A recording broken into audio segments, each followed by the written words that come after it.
স্বাগত বাংলাদেশে এখনো আপনাদের সঙ্গে আছি আমি অনুপম দেব। আলোচনার জন্য স্টুডিওতে আজ আছেন দৈনিক আজকালের খবরের সম্পাদক প্রণব সাহা এবং রাজনীতি বিশ্লেষক সুভাষ সিংহ রায়। আমন্ত্রণ আপনাদের। প্রথমেই যদি আমি প্রণবদার কাছে যাই, আমাদের রাজনীতিতে তো অনেকদিন ধরেই আমরা দেখতে পাচ্ছিলাম যে একটা স্থিতিশীল অবস্থা, খুব একটা গরম কথাবার্তা হচ্ছে না। হঠাৎ করে আমরা আবার দেখলাম সৈয়দ আশরাফের তাকে দপ্তরবিহীন মন্ত্রী দপ্তর থেকে সরিয়ে দিয়ে একটা পক্ষে বিপক্ষে এক ধরনের কথাবার্তা চালু হয়েছে এবং বিপক্ষে যারা বলছেন তারা অনেকেই আসলে বলছেন যে সৈয়দ আশরাফকে সরিয়ে দেওয়া হয়েছে এটির যেই কারণগুলো উঠে এসছে আর কি, যে তিনি দলের বেশি দায়িত্ব দিতে পারছিলেন না, সময় দিচ্ছিলেন না, এইসব অভিযোগের কারণেই। কিন্তু অনেকে আবার আশঙ্কা করছেন যে এর মাধ্যমে রাজনীতিতে একটা বড় ধরনের পট পরিবর্তন হচ্ছে। আপনি কি মনে করেন? আমার মনে হয় না কোনো ধরনের বড় বড় ধরনের পরিবর্তন হচ্ছে। তবে আমি যেটি এখন পর্যন্ত টেলিভিশন, পত্র পত্রিকা বা আলোচনা যা হয়েছে বা কারণ হিসেবে যা বলা হয়েছে, আমি মনে করি যে এর বাইরে কোনো কারণে সৈয়দ আশরাফকে মন্ত্রণালয়ের দায়িত্ব থেকে অব্যাহতি দেওয়া হয়েছে এবং শেখ হাসিনা মাননীয় প্রধানমন্ত্রী এবং সৈয়দ আশরাফুল ইসলাম দলের সাধারণ সম্পাদক, তাদের দুজনের মধ্যে যে রসায়ন, রাজনৈতিক রসায়ন, সাংগঠনিক রসায়ন, এটা বোঝাটা একটু দুরূহ ব্যাপার। কারণ আপনি যে কথাগুলো এখন আমরা প্রত্যক্ষভাবে আলোচনায় আনছি যে এই কারণে তাকে অব্যাহতি দেওয়া হয়েছে, সেইগুলো কারণেই কিন্তু গত 6 মাস, 1 বছর বা 2 বছরের বিষয় না। আপনি যদি মন্ত্রণালয়ে তার সময় কম দেওয়া বলেন, সেরকম কম সময় দেওয়া মন্ত্রী হিসেবে উনি 5 বছর কাজ করেছেন, 2009 থেকে 2014 পর্যন্ত। তেমনভাবে উনি গত 7 বছরের বেশি সময় আওয়ামী লীগের সাধারণ সম্পাদক হিসেবে কাজ করেছেন। কখনোই উনি এর থেকে বেশি সক্রিয় ছিলেন না। কিন্তু অনেকেই বলছে যে মন্ত্রীর দায়িত্ব থেকে দলের দায়িত্বে আরো বেশি মনোযোগ দেওয়ার জন্য তাকে, সেটা কি হতে পারে?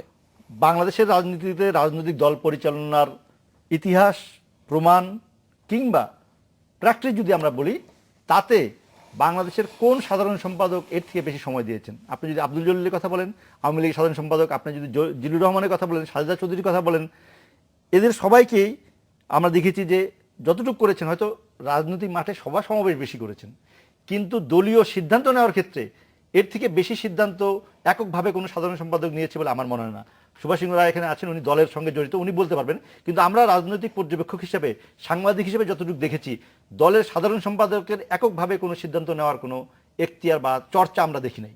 সবসময়, যদিও গঠনতান্ত্রিকভাবে আমরা বলতেই পারি যে আওয়ামী লীগের গঠনতন্ত্র যদি প্রতিপক্ষ রাজনৈতিক দল বিএনপির তুলনায় আপনি বিশ্লেষণ করেন, তাহলে দেখবেন সিদ্ধান্ত নেওয়ার ক্ষেত্রে কিছুটা গণতন্ত্রায়ন আওয়ামী লীগের মধ্যে আছে। প্রেসিডেন্ট মিটিং করে বা একজন নেতাকে বহিষ্কার করতে হলে শোকজ করতে হয়, কেন্দ্রীয় কমিটির কাছে অনুমোদন আসতে হয়, যেটা উল্টোটা আওয়ামী লীগে বিএনপির যদি আপনি দেখেন প্রতিপক্ষ রাজনৈতিক দল হিসাবে, তাহলে বিএনপির চেয়ারপারসনই সর্বেসর্বা।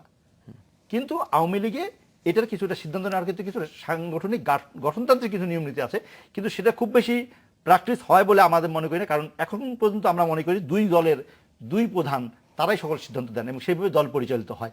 ফলে এখন সৈয়দ আশরাফুল ইসলাম দলের দায়িত্বে নাই, মন্ত্রণালয়ের দায়িত্বে নাই। উনি যখন মন্ত্রণালয়ের দায়িত্বে ছিলেন তখন কতটুকু সময় দিয়েছেন দলে, আর এখন মন্ত্রণালয়ে নাই তখন কতটুকু বেশি দিবে, আমার খুব বেশি সন্দেহান আছে যে উনি মাঠের রাজনীতি যেটা আমরা বলি তেমন রাজনৈতিক নন। আমরা যদি একটু বাড়িয়ে বলতে পারি, তাহলে বলতে পারি যে বাংলাদেশের রাজনীতিতে যে এভারেজ, যে গড় রাজনৈতিক নেতৃত্ব, তার তুলনায় উনি একটু অন্যরকম রাজনীতিক। এবং আমরা যদি খুব প্রশংসার সুর হয়ে যাবে হয়তো, ক্লাসিক্যাল পলিটিশিয়ান বলতে পারেন একরকম, যিনি টেবিলে কথা বলতে বেশি স্বাচ্ছন্দ্য বোধ করেন, যিনি যুক্তিপূর্ণ কথা বলেন। আপনি দেখবেন যে দলের সাধারণ সম্পাদক হিসেবে যত বেশি রাজনৈতিক প্রতিপক্ষকে আঘাত করে, হেয় করে, তুচ্ছ-তাচ্ছিল্য করে বক্তৃতা দেওয়ার প্র্যাকটিস আমরা দেখি আমাদের রাজনৈতিক অঙ্গনে, তার তুলনায় সৈয়দ আশরাফুল একটু ব্যতিক্রমী, পরিচ্ছন্ন ইমেজের ছিলেন। আমি মনে করি যে এখন খুব বেশি কতটুকু সময় দিবে সেটা দেখে আমরা বলতে পারবো। এখনই আমি নিশ্চয়তা দিয়ে কেউ বলতে পারে না যে মন্ত্রণালয়ের দায়িত্ব চলে যাওয়ার পর উনি দলে খুব বেশি সময় দিবেন। দাদা, এক ধরনের অভিযোগ আসে, মানে অনেকের পক্ষ থেকে এক ধরনের অভিযোগ আছে যে যেসব মন্ত্রী, যেসব সংসদ সদস্য বা যেসব আওয়ামী লীগের নেতাদের বিরুদ্ধে দুর্নীতির অভিযোগ আছে বা অনেক ধরনের অভিযোগ আছে যে তারা ঠিকমতো কাজ করেন না, তাদেরকে না সরিয়ে দিয়ে শুধুমাত্র যেসব অভিযোগের কথা উঠে আসছে আমরা যেগুলো জানি সেই অভিযোগের প্রেক্ষিতে সৈয়দ আশরাফকে সরিয়ে দেওয়া হলো। এটা কি আসলে দুই ধরনের ব্যক্তিদের প্রতি দুই ধরনের আচরণ হয়ে গেল না? না, প্রশ্নটা তো খুব কঠিন করে ফেললেন। আচ্ছা, ধরুন যে এই মুহূর্তে অনেকের বিরুদ্ধে দুর্নীতির, আপনার প্রশ্ন দর্শকে বুঝেছে, আমিও বুঝেছি, প্রণব দত্ত বুঝেছেনি। প্রশ্নটা কঠিন এই অর্থে যে ভারতের নরেন্দ্র মোদীর মন্ত্রিসভার যতগুলো সদস্যের বিরুদ্ধে অভিযোগ এখন এই 13 মাসে এসেছে তার মন্ত্রিসভার, আওয়ামী লীগের ততজন মন্ত্রীর বিরুদ্ধে কিন্তু এই 6 বছরে আসেনি। আর অভিযোগ উত্থাপিত হলেই কিন্তু তার সেটাই সর্বশেষ না, সত্যাসত্য বিচারের একটি ব্যাপারও আছে। অভিযোগ তো উঠেছিল সৈয়দ আবুল হোসেন পদ্মা সেতুর টাকা লুটপাট করেছেন, তো এখনো পর্যন্ত কি কখনো প্রমাণিত হয়েছে যে পদ্মা সেতুর কোনো টাকা বরাদ্দ হয়েছিল? এবং বিশ্বব্যাংক যে টাকা দেয়নি এবং বিশ্বব্যাংকের যেই টাকার কোনো হদিসও নাই, সেই টাকার থেকে বলে দেওয়া হলো সৈয়দ আবুল হোসেন সাহেবকে বিদায় নিতে হবে। আচ্ছা, আপনার প্রশ্ন না, আমি প্রশ্ন বলি, আমাদের আজকের এই প্রেক্ষাপটে প্রণব দাস খুব সঠিকভাবেই বলেছেন। সৈয়দ আশরাফ কিন্তু একটি সম্ভ্রান্ত রাজনৈতিক পরিবারের সন্তান। সৈয়দ নজরুল ইসলাম তিনি বাংলাদেশের মুক্তিযুদ্ধ চলাকালীন সময় ভারপ্রাপ্ত রাষ্ট্রপতির দায়িত্ব পালন করেছেন এবং খুব সৎ মেধাবী মানুষ ছিলেন, খুব জীবনে কষ্ট করেছেন। এবং তার সন্তান বঙ্গবন্ধু মৃত্যুর পর সৈয়দ আশরাফ লন্ডনে যে পরিমাণ কষ্ট করেছেন, যে পরিমাণ তিনি বলতে গেলে দিনে খাওয়া না খাওয়ার মধ্যে দিয়ে চলেছেন, যে লড়াই করেছেন, সেই লড়াইয়ের থেকে এখন অনেকে এই ব্যাপারটা জানে না। প্রণব দ্বারা অনেক কিছু জানেন। আমি একটা বলি যে সৈয়দ আশরাফ কিন্তু অ্যাসেট। আমি যতটুকু তার কাছ থেকে দেখেছি এটি অ্যাসেট। এবং মন্ত্রিত্ব বাদ দিয়ে দলের দায়িত্ব নেওয়া, এটা কিন্তু বঙ্গবন্ধুই একমাত্র শিখিয়েছেন যে মন্ত্রিত্ব বাদ দিয়ে দলের দায়িত্ব নেওয়া যায়। আমি প্রণবদার সাথে একমত হয়ে আবার বলি, যদি আগামী দিনগুলোতে সৈয়দ আশরাফ সাহেব যদি পার্টির জেনারেল সেক্রেটারি হিসেবে যে দায়িত্ব পালন করার কথা আমরা বলছি, সেটা যদি আরও অধিকতরভাবে যদি করেন, আমার ধারণা সৈয়দ আশরাফ বাংলাদেশের মানুষ দলের যাকে জন্য যে ভালো হবে। ইতিবাচক হিসেবে দেখেন, এখনো সেভাবেই দেখবেন। দাদা, আমরা এবং একটা ছোট একটা বিরতি নিয়ে আসি, এখানেই আবার আলোচনায় ফিরবো। আমরা নিচ্ছি 40 সেকেন্ডের একটি বিরতি। দেশ এখন স্বাগত আরো একবার। দাদা, আমরা কথা বলছিলাম সৈয়দ আশরাফ নিয়ে। সৈয়দ আশরাফকে যে যেই কারণেই হোক যে দলে আরো বেশি সময় দেওয়ার জন্য তাকে মন্ত্রিত্বের দায়িত্ব থেকে সরিয়ে দেওয়া হলো, এরকম যদি এরকম মানে এই বিষয়টা আসলে কি দলের জন্য ভালো ফল বয়ে আনবে যদি অন্যান্যদের ক্ষেত্রেও এই জিনিসটা প্রযোজ্য করা হয় যে দলের যারা সিনিয়র আছেন, যারা বেশি সময় দিতে পারবেন, তাদের মন্ত্রিত্ব থেকে সরিয়ে দলের দায়িত্ব দিয়ে দেওয়া হলো? দাদা, আপনি বেশ কঠিন কঠিন প্রশ্ন করছেন এবং উত্তরগুলোও বেশ কঠিন। আচ্ছা, শুনি। আমরা শুধু অনুমান করতে পারি।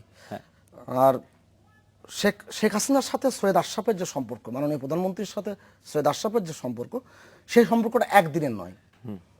তার এবং উনি আমন্ত্রণে জানেন যে এসেছিলেন 1996 সালে উনি কিন্তু ফ্যাক্সে তার মনোনয়নপত্র পাঠিয়েছিলেন।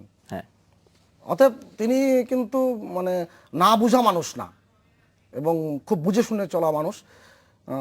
বাংলাদেশের যে রাজনীতির যে একটা, উনি যেটা বললেন রাজনীতির যে রসায়ন, তার কাছ থেকে শব্দটা নিচ্ছি, এই যে কেমিস্ট্রি, পলিটিক্যাল যে কেমিস্ট্রি, সেই কেমিস্ট্রিতে ওনাকে একটু বেমানান অনেক সময় মনে হয়েছে। অনেক সময় প্রণব দ্বারা পাননি, অনেক সময় কথা বলতে পারেননি, কিন্তু উনি বিশ্বাস করেন যে এত কথা বলার কিছু নেই। উনি বিশ্বাস করেন, কারণ আমি জ্যোতি বসুকে দেখেছি যে একজন সাংবাদিক তার পিছনে প্রায় ক্রমাগতভাবে 1 মাস যাবৎ ছোটাছুটি করছেন। তাকে জিজ্ঞেস করেছেন যে বাবা তুমি এত ঘুরছো কেন? বলে স্যার আপনার সাক্ষাৎকার আমার জীবনের একটা খুব ইচ্ছা। তা বলছে তুমি এই সাক্ষাৎকারটা কতটুকু সময় প্রচার করবা টেলিভিশনে? যদি 1 ঘন্টা করো, প্রশ্নটা 1 ঘন্টার মতো করে নিয়ে এসো। যদি 10 মিনিট চালাও, 10 মিনিটের মতো প্রশ্ন করবা। যদি 1 মিনিট চালাও, 1 মিনিটের মতো প্রশ্ন করবা। আমি ওই রকম বুঝে আমি উত্তর দেবো। তোমাদের কষ্ট করে এটা কোনো এডিটিং করার প্রয়োজন নাই, আমি যা বলবো তাই করবা। তা এই যে ব্যাপারগুলো, মানে এই যে মানে কথার পিছনে কথা জুড়ে দেওয়া, কথাটি কেটে দেওয়া, কথার সাথে নিজের মতো করে বানিয়ে তৈরি করা, এইটা কিন্তু সারা পৃথিবীতে গণমাধ্যমগুলোতে চলে কিছুটা। তা আমি এখনো মনে করি, আমি ফিরে আসি সৈয়দ আশরাফের প্রসঙ্গে। সৈয়দ আশরাফ ভাই যদি আজকে যদি প্রণবদা অনুষ্ঠান শুরুর আগে বলছিলেন যে তুমি যদি বাংলাদেশের মন্ত্রী না থাকতেন, তিনি এতদিনে বিলেতের মন্ত্রী হতে পারতেন, কম করে হলেও উনি এই পার্লামেন্টের মেম্বার থাকতেন। মানে ওনার রাজনীতির মধ্যে একটি বিলেতি ঢং কিন্তু এসে গেছে, যে কারণে উনি ক্যালিব্রেট করতে পারেন না, এটা আমার কাছে মনে হয়েছে। আচ্ছা। আর তিনি বিশ্বাস করেন এত কথা বলার কিছু নেই। আমি আচ্ছা দাদা, আমরা আরো একটা বিরতি নিয়ে তারপরে আসি। নিচ্ছি আরো একটি বিরতি, ফিরছি একটু পরে। বাংলাদেশ এখন স্বাগত আরেকবার। আমরা যদি প্রণবদার কাছে যাই, যে আগে যে কথাটি বলছিলাম যে এই ধরনের যে পট পরিবর্তন হচ্ছে, আমরা দেখি যে সবসময় সরকারকেই গুরুত্ব দেওয়া হয়, দলকে আমাদের এখানে প্রায় প্রতিটি দলেই খুব একটা বেশি গুরুত্ব দেওয়া হয় না ক্ষমতায় আসলে। এখন যে জিনিসটা পরিবর্তন হচ্ছে বলে মনে হচ্ছে, এটা কি আমি ভালো খুব দিকে বেশি যাচ্ছে? পরিবর্তন মনে করি না। কারণ আপনি জানেন যে কেন এত আলোচনা হচ্ছে। আওয়ামী লীগ সভানেত্রী শেখ হাসিনা যখন প্রধানমন্ত্রী, উনি যখন কোনো মন্ত্রীর দপ্তর পরিবর্তন করেন, সেটা নিয়ে খুব বেশি আলোচনার কিছু থাকে না। কারণ একজন প্রধানমন্ত্রী সংসদীয় গণতন্ত্রে, সংসদীয় রাজনীতিতে যে কোনো সময় পোর্টফোলিও চেঞ্জ হতেই পারে। কিন্তু সৈয়দ আশরাফ যেহেতু এবং উনি দলের সাধারণ সম্পাদক, সেজন্য কিন্তু এরকম আলোচনা হচ্ছে। লাস্ট সৈয়দ আশরাফুল ইসলামের সাথে আমার 1 জুলাই দেখা হয়েছিল বঙ্গভবনে, এই রিমুভারের 8-9 দিন আগে। ব্যতিক্রমীভাবে ইফতার শেষ হওয়ার পরে উনি প্রথম মন্ত্রী, উনি প্রথম ব্যক্তি যিনি বঙ্গভবন থেকে ত্যাগ করেছেন। তখনও প্রধানমন্ত্রী বঙ্গভবনে, তখনও সবাই বঙ্গভবনে, সবাই কুশল বিনিময় করছেন। উনি ইফতার শেষ, উনি ওনার মতন করে বেরিয়ে গেছেন। এরকম ব্যতিক্রমধর্মী একজন রাজনীতিবিদ যিনি যুক্তির সঙ্গে এবং অন্যভাবে ব্যতিক্রমভাবে রাজনীতি করতে চেয়েছেন, সেরকম একটি লোককে স্থানীয় সরকার মন্ত্রণালয়, এবং আমরা গত 2 যুগে 24 বছরে যা দেখি, সংসদীয় আমাদের 91 সালে শুরু হওয়ার পরে সংসদীয় রাজনীতিতে সবসময় সাধারণ সম্পাদকই এলজিআরডি মিনিস্ট্রি, এটা একটা প্রথা হয়ে গিয়েছে, প্রথার মতো, হ্যাঁ। তো এইবারে সেটার ব্যতিক্রম হলো, যিনি এলজিআরডি মিনিস্ট্রির দায়িত্ব পেলেন উনি কিন্তু প্রেসিডেন্ট মেম্বারও না আওয়ামী লীগের, আমি যদি আমার ভুল না হলে উনি উপদেষ্টা সম্ভবত।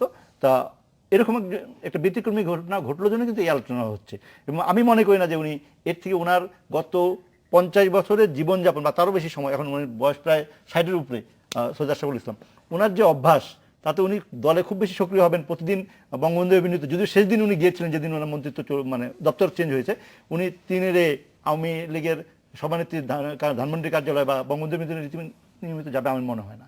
যদি যান তাহলে সৈয়দ আশরাফের জন্য সেটা একটি ব্যতিক্রম হবে, এবং বাংলাদেশের রাজনীতির জন্য একটি ব্যতিক্রম হবে যে শুধু দপ্তরবিহীন মন্ত্রী হোক, দলে বেশি কাজ করছেন।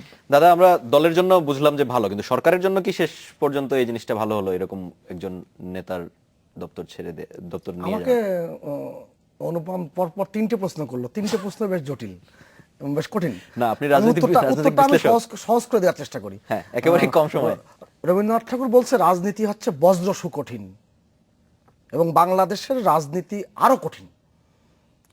কঠিন সেই অর্থে আপনি সৈয়দ আশরাফকে আমি যেভাবে দেখেছি সেটাই আমি ব্যক্ত করলাম।